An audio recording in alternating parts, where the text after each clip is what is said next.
disait que Ibn al-Qayyim a fait le repentir. Le traducteur a dit, il est question ici du repentir de Ibn al-Qayyim, c'est-à-dire de son abandon du soufisme et de son retour à la voie des salaf après sa rencontre avec Cheikh l'Islam Ibn Taymiyyah. Non, parce que Ibn al-Qayyim, avant cela, qu'est-ce qu'il était? Avant d'avoir rencontré Cheikh l'Islam Taymiyyah, il faisait partie du soufisme, c'est-à-dire il était avec ces gens-là.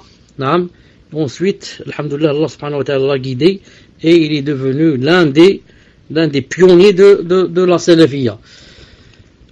Cette rencontre influença, la rencontre avec Cheikh l'Islam, influença profondément Ibn al-Qayyim. Il prêta main forte à son maître dans sa défense de la voie des salafs et il emporta l'étendard de sa mort.